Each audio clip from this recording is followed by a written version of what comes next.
Hey folks, Phil Gallagher here for another dose of daily D&T. We're continuing with XJ Cloud's list. We are currently 1-0 in matches. We 2-0'd Hogak Depths last round.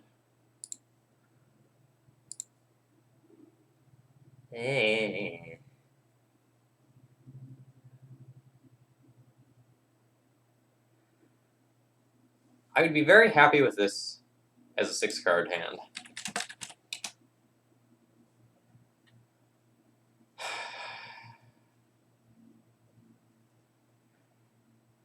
This is a super reluctant keep, and should be very telling of how good of a card Ether Vial is.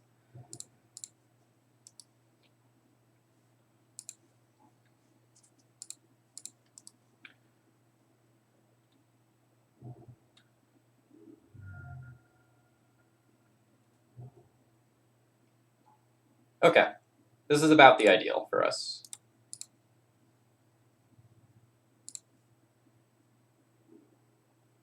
Nice.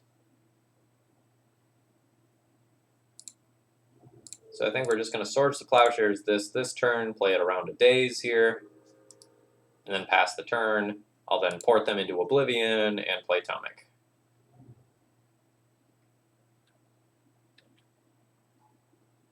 We'll be doing a Stifle check at the end step.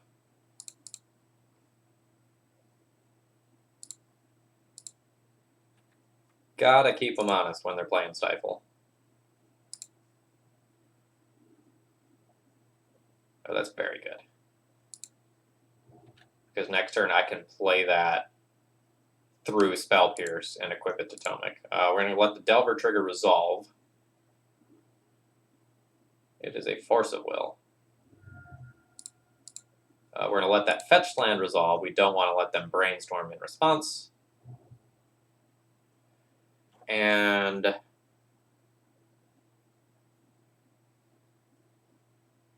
would like to port down their removal color here to just clear the way for Tomic to crash in and connect with Jitte. Removing the Delver and probably sealing the game.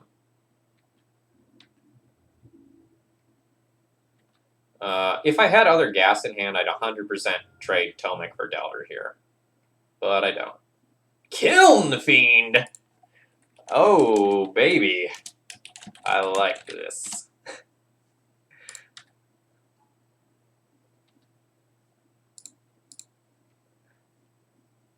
This is exciting. I've played a lot of Kiln Fiend in my day. We'll leave that at 2 for right now. Nice. So we got the Jitte. Do you have Force of Will?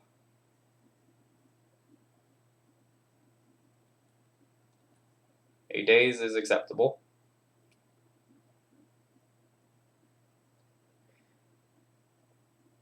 It means I don't connect this turn.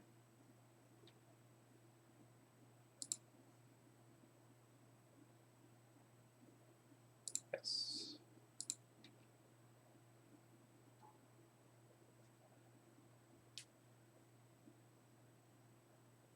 So I'm sort of wondering if I'm even supposed to attack with the Tomic, or whether or not I'm supposed to go and block one of these creatures, force them to use a bolt on it, then play out my Batter's Call.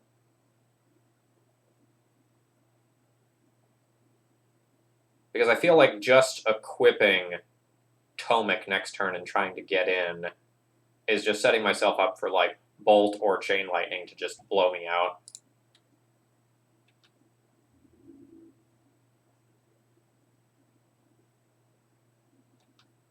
So I'm not going to take the hit, I'm just going to hold it back.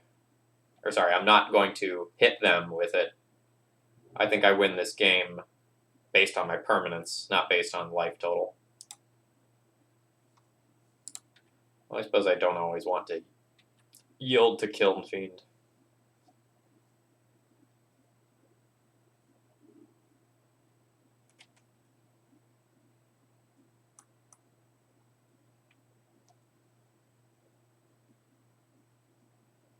Because I have Swords to Plowshares in my deck, and I would like to respond to a trigger rather than just give them a bunch of life afterwards.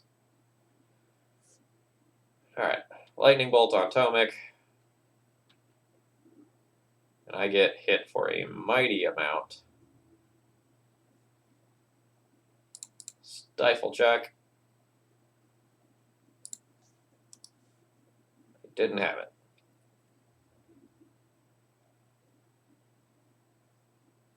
I got a 7 here. Which means I'm probably dead to Pierce, Force, Daze, Vapor Snag.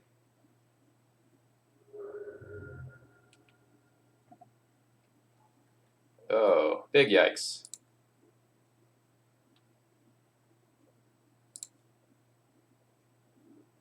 Of course.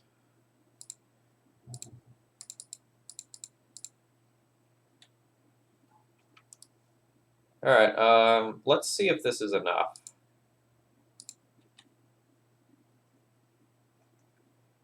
It very well might not be.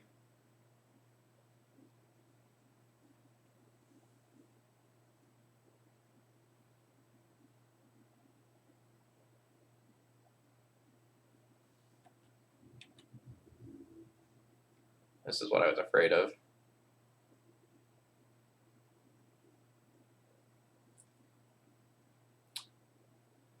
So, if they have a lightning bolt,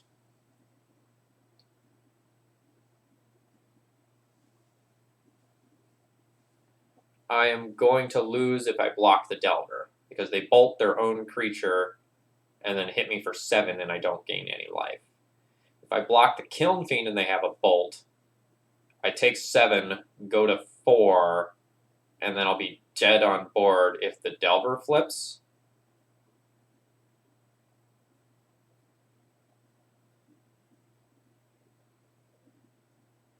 Geez, I really wish I had picked up that vial. I thought it was correct to keep it because, like, having a Thalia as insurance or, like, getting another Stoneforge for a Sword of Fire and Ice to, like, gain more life would have been really stellar. But maybe I should have been playing towards Wisp and Spirit Keeper instead. So I don't think I beat the Bolt if they have it anyway. Like, if I block the Kiln Fiend and they have Bolt, I'm in trouble.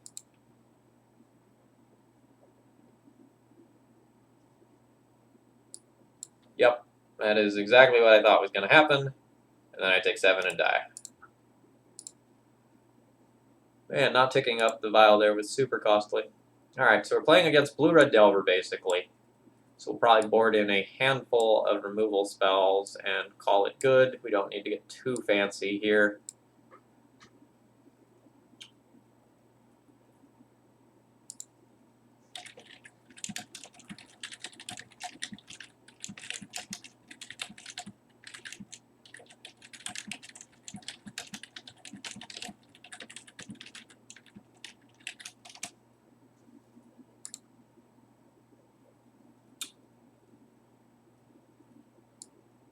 So, generally speaking, recruiters are slow. I tend to board out Palace Jailer versus decks that can have True Name Nemesis. And I usually cut Mirren Crusader versus Blue-Red Delver just because it doesn't line up well versus their removal. And I think I'll call that good enough.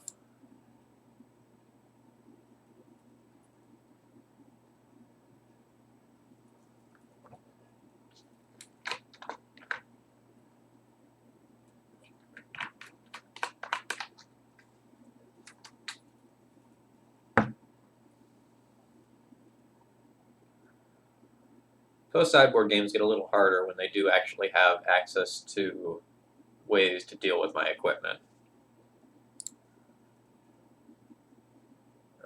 I'll be keeping this one. Again, we've got a 1-land Ether Vial hand, but it's a very powerful hand, assuming the Ether Vial resolves. Like, I have an answer to the first creature, and I have, like, 2 amazing creatures to put in off file. And Stoneforge Mystic is not to be underestimated either.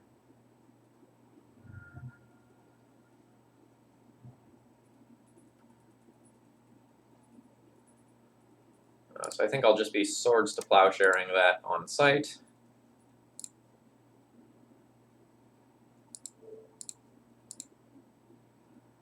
Might get dazed here. Did not get dazed. That's good. It's disastrous if our opponent has like a shenanigans or something like that.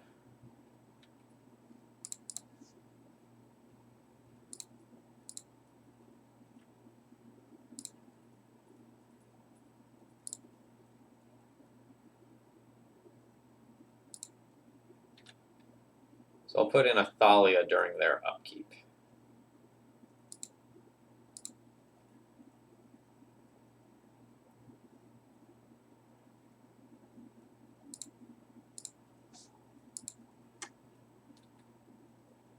Just make everything going on with their cantrips a bit harder.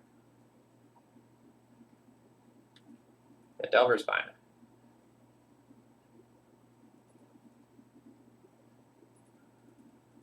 Alright. They have chosen to bolt the Thalia now.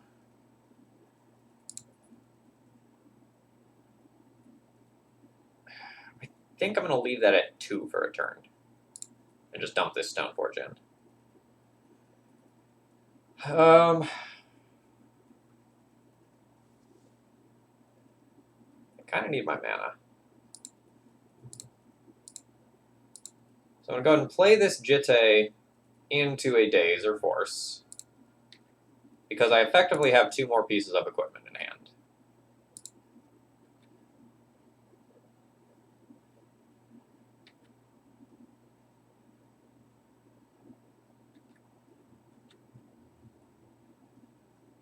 How brave are you, Delver? Not brave enough.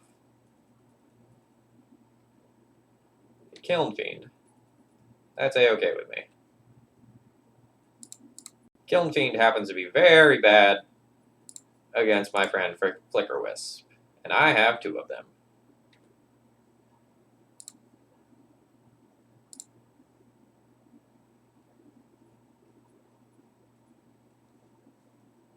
Right. Lightning Bolt my Stoneforge. That's okay.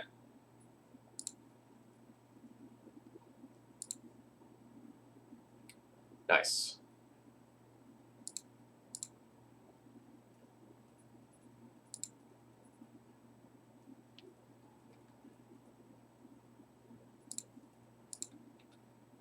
So that lets them know that I have the Batterskull, and that the Stoneforge Mystic is something to be answered. Gonna have to read this one.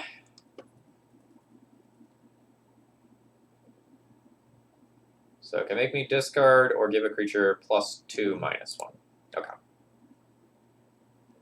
There's Piracy Charm and Sapphire Charm, and I never remember which one is which.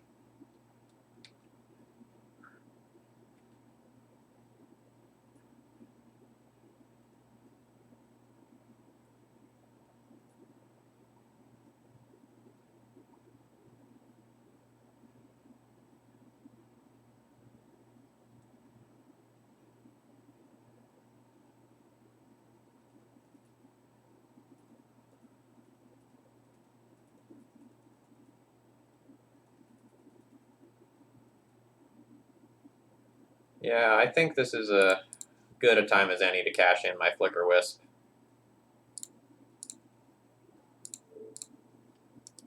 I was planning on using this to blink the Kiln Fiend to probably block 7-ish damage and then trade with the Delver.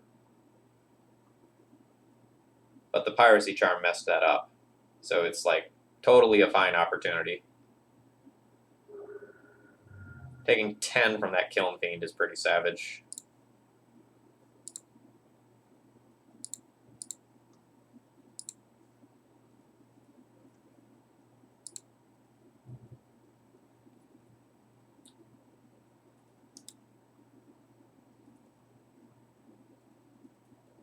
So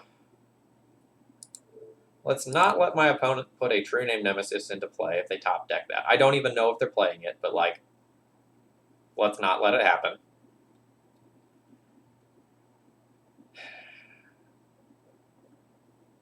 And then there's a lot of ways to go from here.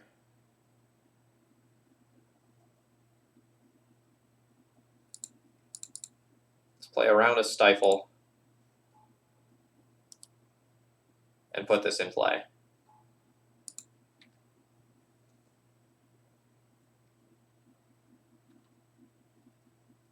It's my intention to block the Kiln Fiend if they let me trade, and then blink my Batterskull to reset it.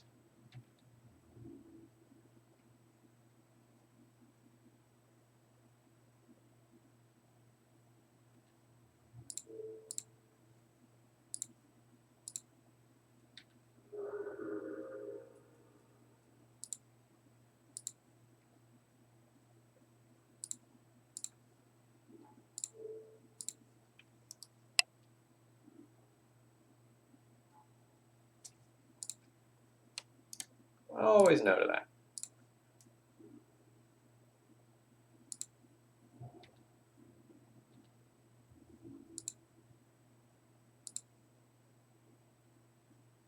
I think I'm just attacking. So 4, 7, 8, 8, 16, 21, 7, 14, 21, still a 3-turn clock regardless. But I still think I just want to port.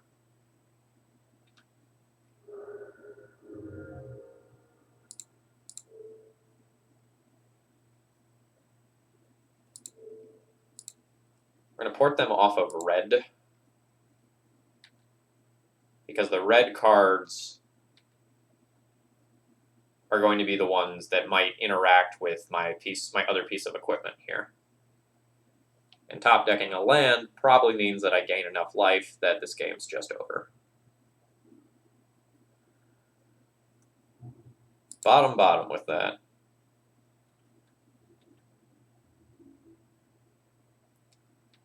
No attack.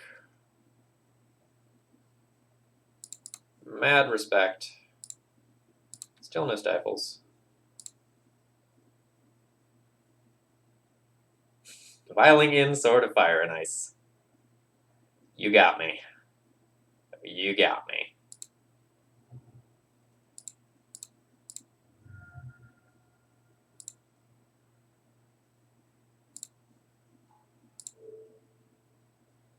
I guess I'm putting that on the Flicker Wisp now that they held it back.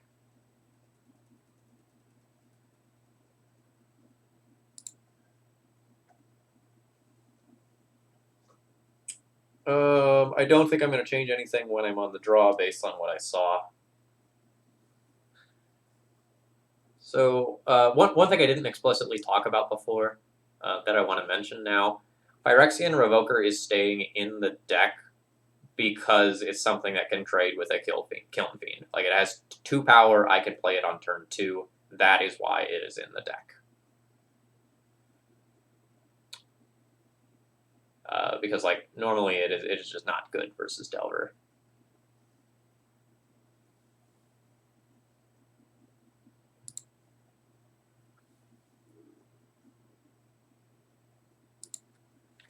Yeah.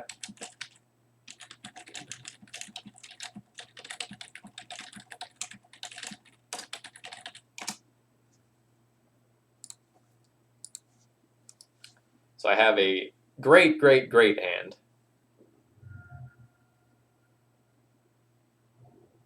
See if my Vial resolves for, like, the 3rd game in a row, though. That would be kind of lucky. Even if it doesn't, like, Thalia into Stoneforge into Stoneforge Equip is a really great sequence. Hello, my Kiln Fiend blocker. How are you?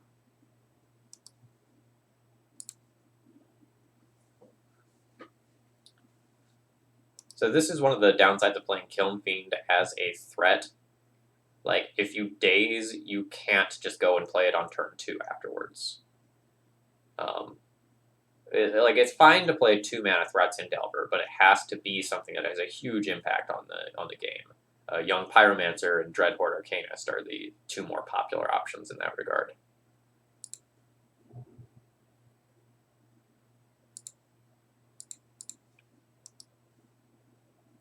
It's possible that waiting and playing this Thalia later is better. There's a lot of worlds where this Thalia just completely hoses them. If they don't remove it on this turn, I get to play Stoneforge with Caracas protecting Thalia back up. Yep.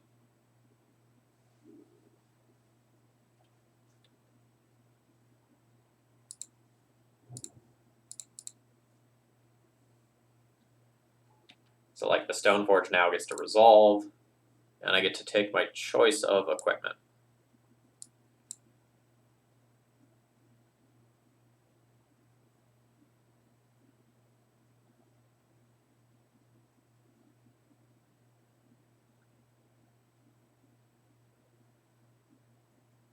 So if my opponent answers the Stoneforge on their turn, they can't play another spell.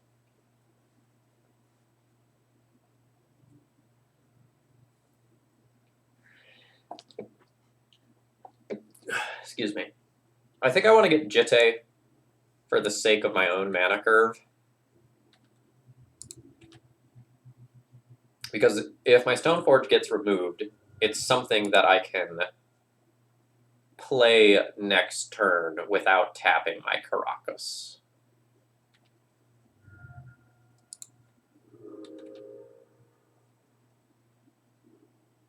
Nice.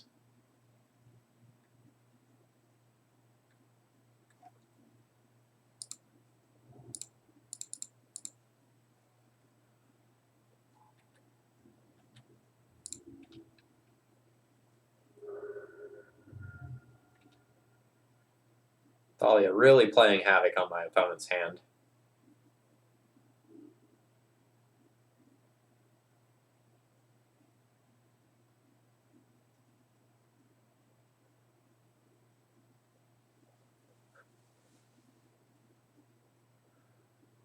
So if I equip Thalia, and my opponent answers it, I can then just like replay another Thalia.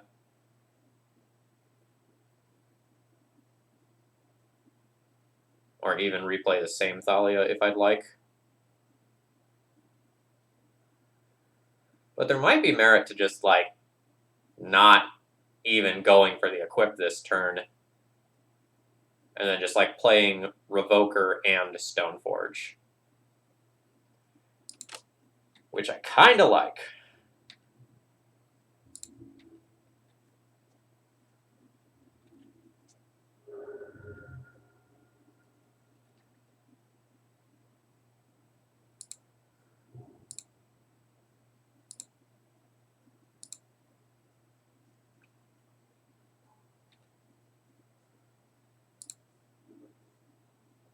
So let's just get the pro-red sword here.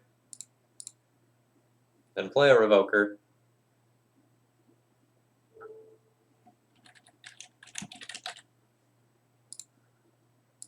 Name Grim Lavamancer because it's a little bit obnoxious. Then I expect... Ooh, no, it's the Stoneforge that's eating it.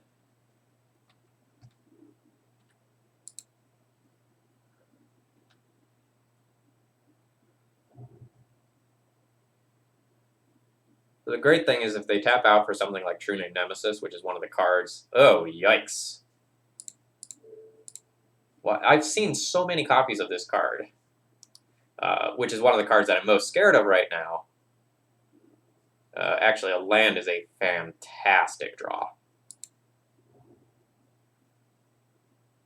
It means that I can play my sword, then play my Thalia, and have it still backed up by Caracas.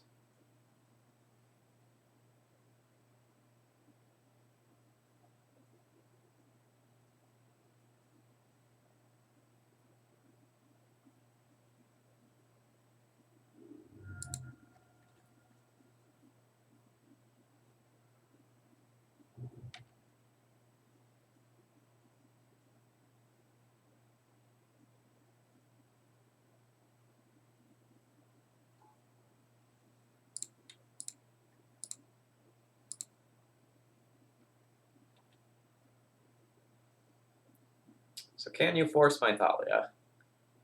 I have bad news for you, though. If you do, I'm just doing it again next turn. While also Council's Judgmenting any creature that you play.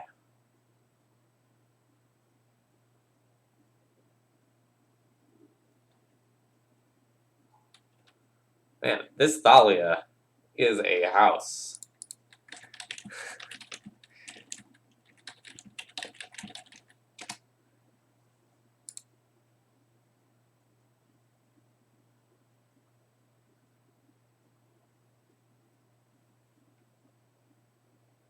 Chain Lightning Lethalia.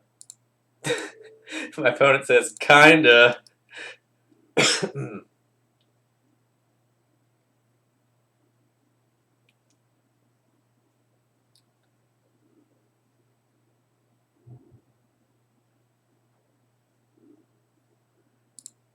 Alright. So I Thalia. Does it get forced this time?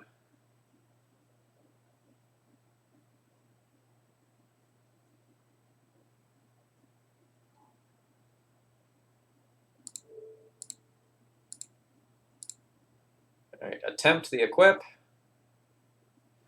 The equip works. Now, do I want to further equip?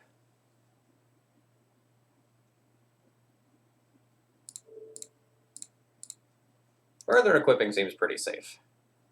Because they would need, like, 2 mana card that blows up sword, plus land, plus 1 mana card that answers Thalia. And that's a lot to ask without any ability to cantrip to set it up. I'm also fine doing it since I have another Thalia. Like, if this was my only Thalia, I might consider, like, not doing this. Nice. Nice.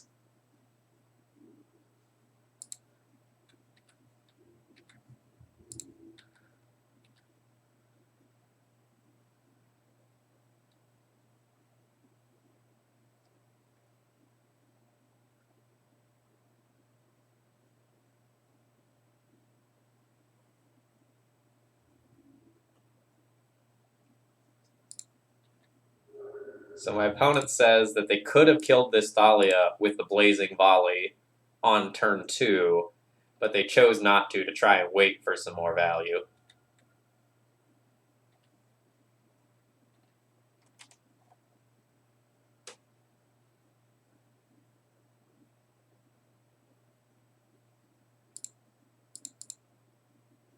So let's play Council's Judgment first. I can play it around a Spell Pierce, and then throw out a Mother of Runes. Still leaving up Caracas for my friendly neighborhood Thalia.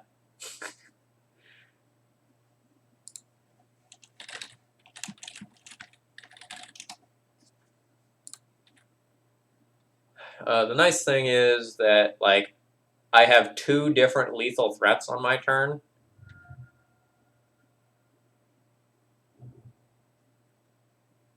So I'm not sure what out they could have.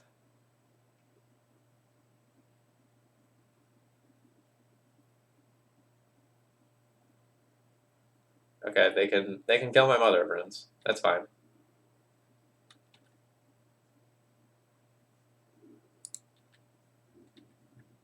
I respect that they choose their own death. GG's. All right, folks. I hope you enjoyed today's daily D&T. As always, D&T bullies Delver decks. Opponent says good luck and with the recording and the league. Thanks. You too. If you're enjoying Daily D&T, please continue supporting it. This is currently the last week of Daily D&T that is funded. Cheers, and I will see you tomorrow.